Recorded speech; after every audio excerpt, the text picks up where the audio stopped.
Sabi nila, ang pagpili daw ng asawa ay hindi parang mainit na kanin na bigla mong isusubo at kapag napaso ka ay tsaka mo iluluwa. Dapat ang magiging asawa mo ay siyang magiging kabiyak at makakasalo mo sa lahat ng parte ng iyong buhay. Maging masaya man yan o malungkot, sa kahirapan man at kaginhawahan. Ako po si Linda, 35 anyos. Isa po akong simpleng may bahay sa asawa kong si Ramil na isa pong Grab driver.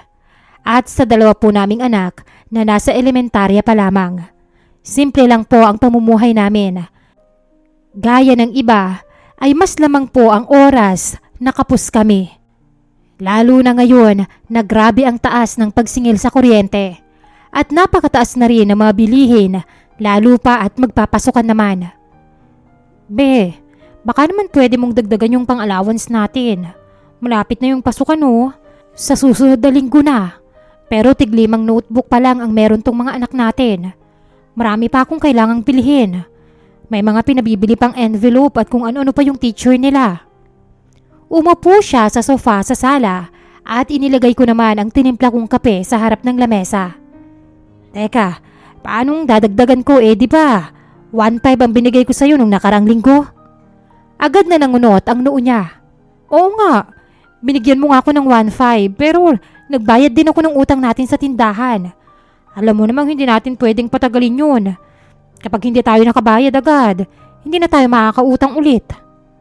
Bumuntong hininga siya at saka sumandal sa upuan at itinaas ang paa niya sa lamesa. Teka nga muna, pagpahingahin mo nga muna ako. Pagod na pagod ako sa trabaho tapos ganyan ang isasalubong mo sa akin. Paano? Paanong hindi naman ganito ang sasalubong sa'yo last month ko pa sinasabi sa'yo na kailangan natin ng ekstrang pera. Pero parang nagbibingi-bingihan ka. Para namang wala kang naririnig. Hinampas ko ang paa niyang nakapatong sa mesa.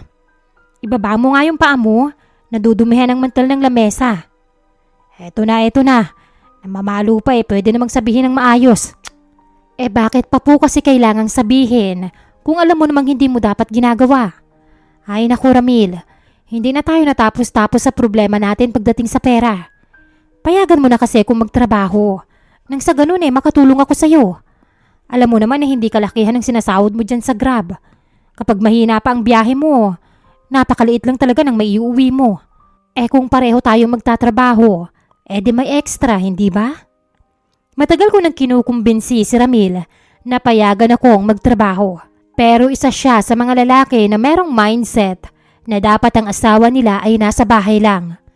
Nagluluto, nag-aasikaso at hindi dapat nagtatrabaho sa labas. Naiintindihan ko naman yon at sa totoo lang, gusto ko nga ang ganong setup. Pero kung ganitong pati mga anak namin ay nahihirapan sa financial naming sitwasyon, mas gugustuhin kong mangamuhan na lamang, Miss Hart. Saan ka naman magtatrabaho? Alam mo namang wala kang experience sa ganyan. Hindi ka rin naman sanay sa mabibigat na trabaho. Paano kung mahirapan ka? Umupo ako sa tabi niya at niyakap ang braso niya. Siyempre, kakayanin ko. Para matulungan kita. Ayoko rin namang makikita ka na pagod lagi. Tapos nai-stress ka pa sa mga bayarin natin. Okay lang naman yun Ako ang lalaki kaya kakayanin ko yun. Gusto ko na matulungan kita. Tsaka balita ko, naghahanap si Mang Amado ng stay out na encoder at tagalinis ng opisina niya. Si Mang Amado baka mo? Yung may-ari ng mga auto shop dito sa atin. Nilayasan na naman ba siya ng tagalinis niya? Napakasungit nun be. Kakayanin mo bang magtrabaho sa kanya? Nag-aalala niyang tanong. Nagkibit balikat ako. Di kung hindi kaya, titigil ako.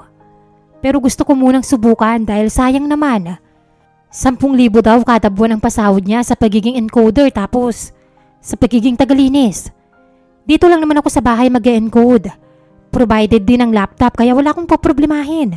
Hinaplos niya ang pisngi ko at saka ako hinila para yakapin. Pasensya ka na ha. Kung sapat lang sana ang kinikita ko, hindi mo kailangan magsakripisyo ng ganito. Hinampas ko ang dibdib niya. Sus, ikaw talaga. Totoo ba yung paghingi mo ng pasensya? Oo naman.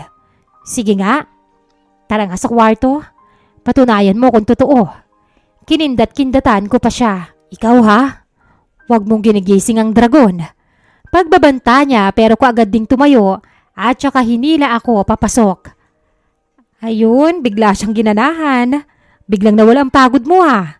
Pangaasar ko sa kanya. Ganun lang kasimple ang relasyon namin, Miss Hart.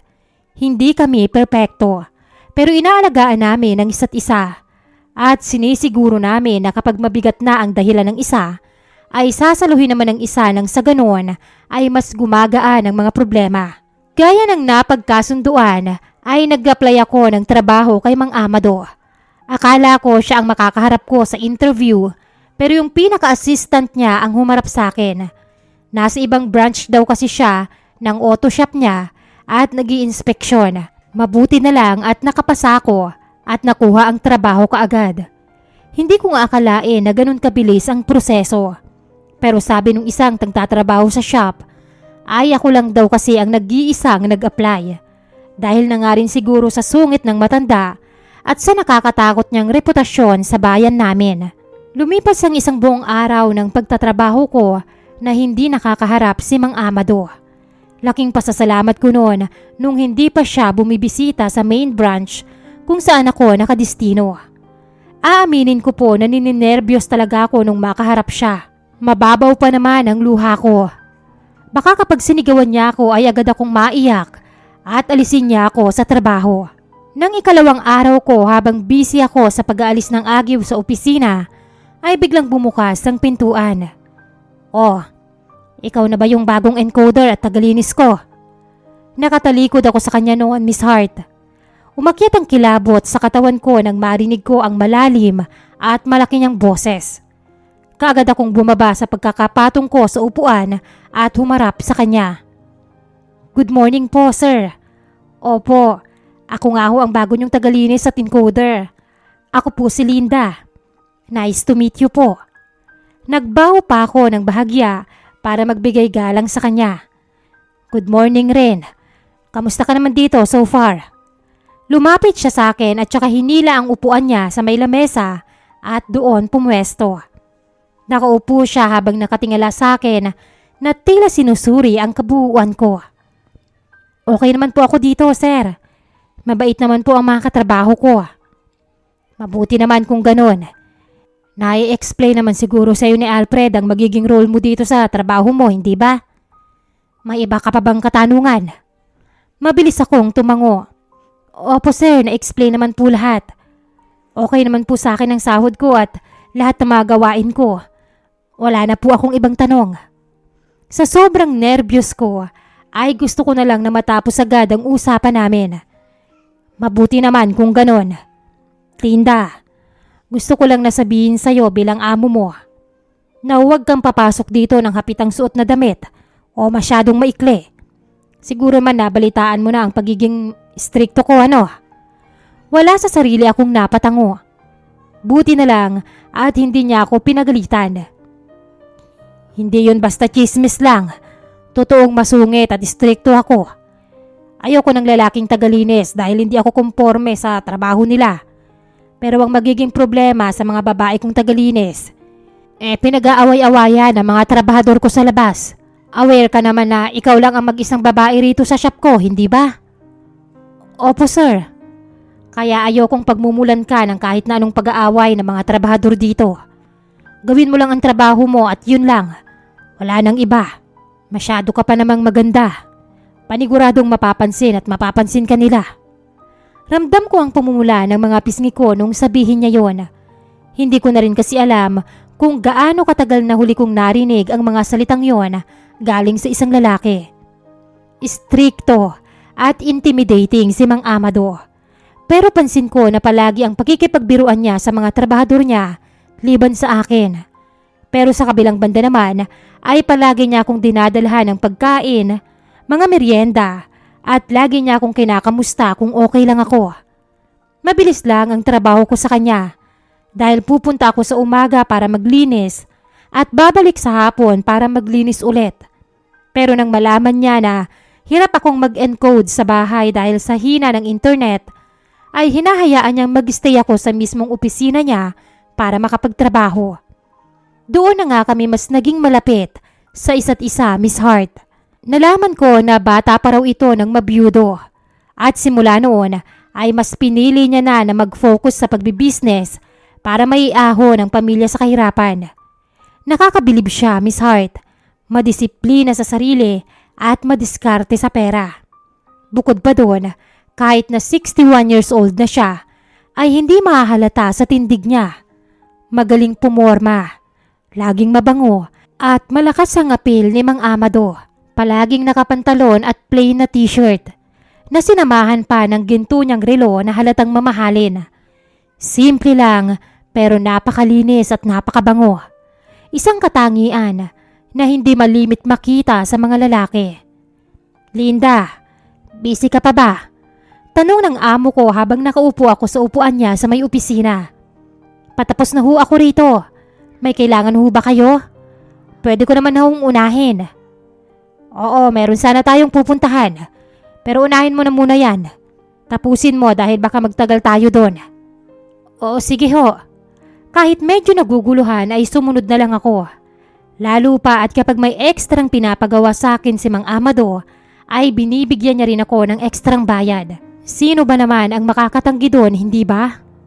Nang matapos ako ay pinuntahan ko siya sa labas. Pinasakay niya ako sa kotse niya at saka siya nag-drive. Tinanong ko kung saan kami pupunta pero hindi niya sinasabi kung saan ang eksaktong lokasyon. Hanggang sa nagulat na lang ako at itinigil niya ang sasakyan sa harap ng bagong bukas na seafood restaurant.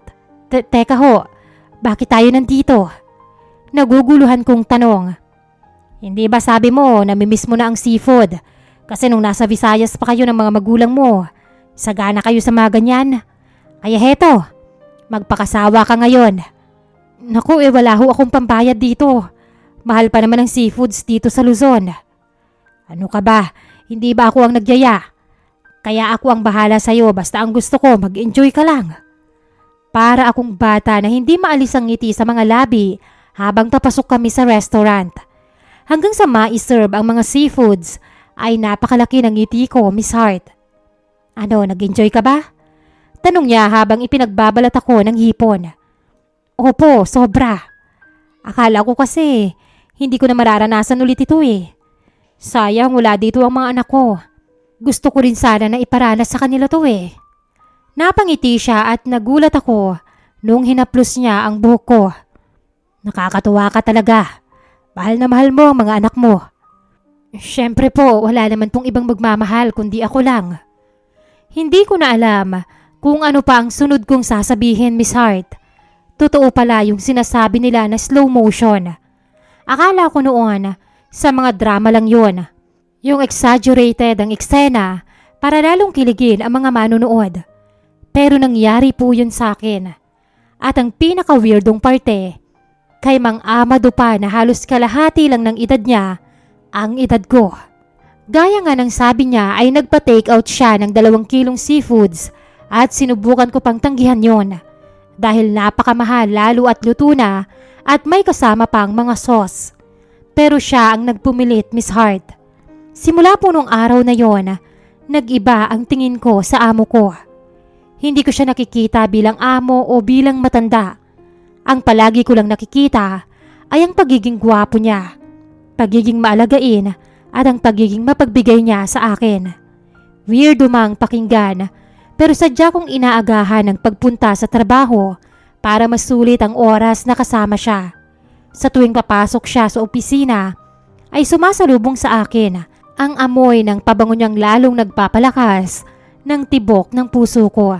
Miss Hart, akala ko po noon ay simpleng crush lang o infatuation ang nararamdaman ko para sa kanya. Pero hindi ko akalain na nung sabihin niyang may gusto siya sa akin, ay para bang nagkaroon ng sariling buhay ang bibig ko. Pumayag ako na magkaroon kami ng patagong relasyon. Sobrang saya ko noon, Miss Hart. Para akong reyna sa piling ni Amado. Idagdag pa na bukod sa sahod ko, ay binibigyan niya rin ako ng monthly allowance. Mula nang maging kami, ay hindi na ako ng problema sa pag-aaral ng mga anak ko. Lahat ng gusto nilang bilhin, nakukumpleto ko na. Lalong-lalo na ang uniform at ang mga school supplies nila. Halos maiyak nga ako sa pagpapasalamat noon kay Amado nung ikinukwento ko sa kanya na hindi na kailangang manghiram ng mga krayola ng mga anak ko dahil meron na silang sarili nila. Hindi na rin kami nakakaranas na maputulan ng kuryente, Miss Hart. At ang pinakamagandang parte pa doon ay nakakapag-invest na ako sa ginto. Mabuti na lang at hindi nagtataka ang asawa ko sa laki ng mga perang nahahawakan ko.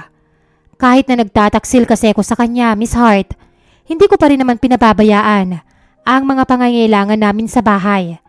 Kahit nga siya ay palagi ko parang binibilhan ng mga damit at sapatos.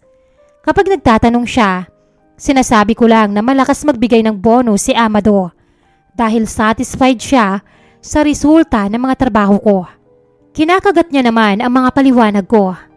Ayoko rin naman kasi na mawala si Ramil sa buhay ko. Pareho ko silang mahal, Miss Hart. At dahil sa pagtataksil ko, ay napapagaan ko ang buhay niya kahit nakakaramdam ako ng konsensya. Pero para sa akin ay ayos lang yun. Dahil ito ang paraan ko para mapagaan ang mga pasanin niya sa buhay. Maliman sa paningin ng nakararami, pero para sa akin ay ibibigay ko ang maalwa na buhay sa kanila sa abot ng makakaya ko, Miss Hart, sa kahit na ano pang paraan. Pero hindi pala yun ganun kadali, Miss Hart, lalo pa kapag pinalaki kang matino ng mga magulang mo.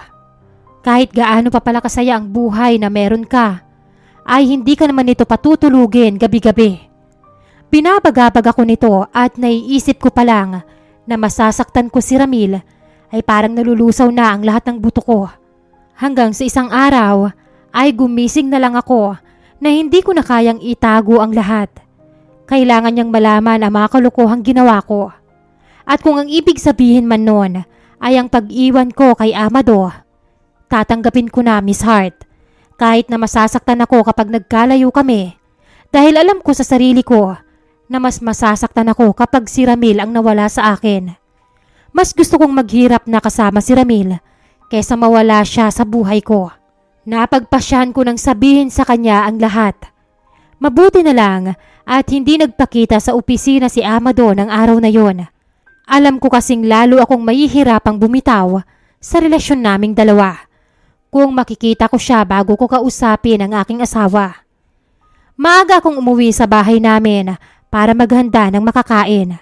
Balak ko kasing pakainin muna siya bago umamin at sabihin sa kanya ang lahat. Namili muna ako ng mga sangkap ng paborito niyang chicken curry sa palengke bago tuluyang umuwi.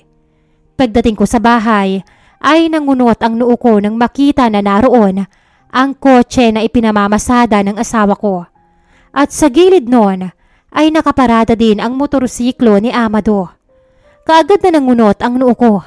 Anong ginagawa rito ng amo ko? Tanong ko sa isip. Magkakilala ba sila ni Ramil? Pumunta ba siya rito para sabihin sa asawa ko ang relasyon namin? Nanlaki ang mga mata ko sa isipin na yon at kumabog ng malakas ang dibdib ko. Mabilis akong tumakbo palapit sa pintuan. Sinubukan kong idikit ang tenga ko malapit doon para marinig ko kung nagsisigawan man sila. Pero wala akong narinig na kahit na ano. Umikot ako at pumunta doon sa maliit na bintana sa may kusina at doon ko sila natanaw. Nakaupo sila sa lamesa sa dining at nag-uusap habang nagkakape. Nakuha mo na ang asawa ko. Ano, okay ba? Pero hindi ibig sabihin nun, titigil ka na rin sa pagbibigay sa akin, ha? Nakangising sabi ni Ramil. Oo naman, barya lang sa akin ang 20 mil kada buwan. Huwag kang mag-alala, pareho ko kayong aabutan ang asawa mo. Mabuti naman kung ganon at nagkakaintindihan tayo. Sandali Ramil, sigurado ka ba na ibinabayad mo sa utang mo ang perang ibinibigay ko sa'yo noon? Lalo akong naguluhan dahil sa tanong ni Amado. Oo naman, ibinayad ko. Dahil kung hindi ako nagbayad, paniguradong hindi na ako buhay ngayon. Alam mo naman ang galawan ng mga sindikato lalo na dun sa kasino. Mabuti kung ganon. Panindigan mo ang pangako mo sa akin na hindi ka na magsusugal. Maawa ka sa pamilya mo lalong-lalo na sa asawa mo Ramil. Sus, kung magsalita naman ho kayo. Akala nyo napakalinis nyo. Pumayag nga ho kayong maging kabit eh. Nagulat talaga ako sa mga naririnig at nakikita ko, Miss Hart. Parang hindi si Ramil ang taong kaharap ni Amado. Parang ibang tao siya na walang ibang gusto, kung hindi ang makapanlamang sa kapwa. Hindi ko na nagawang pakinggan ang mga usapan nila. Isa lang ang malinaw sa akin. Ginamit nila akong pareho para sa mga kagustuhan nila. Hindi ako magpapaka-impokrita, Miss Hart. Alam kong may mali rin ako. Pero hindi ibig sabihin nun ay hindi na ako masasaktan. Ginamit nila akong pareho. Ginamit nila ang kahinaan ko para makuha ang gusto nila. Sa tingin niyo po, ano po ang dapat kong gawin sa sitwasyon ko ngayon? Gusto ko po silang gantihan, Miss Hart. Gusto ko pong maramdaman nila ang sakit na nararamdaman ko. Pero ayoko sana na masumbatan nila ako dahil wala naman akong ginawa kung hindi unahin ang pamilya ko. Oo, kumagat ako sa offer ni Amado. Pero para din naman yon sa ikagiginhawa ng buhay namin at ng mga anak ko. Sana po ay mabigyan niyo ako ng advice, Miss Hart. Ano po ang gagawin ko para magantihan ko ang dalawang lalaking pinaglaruan ako? Lubos na umaasa, Linda.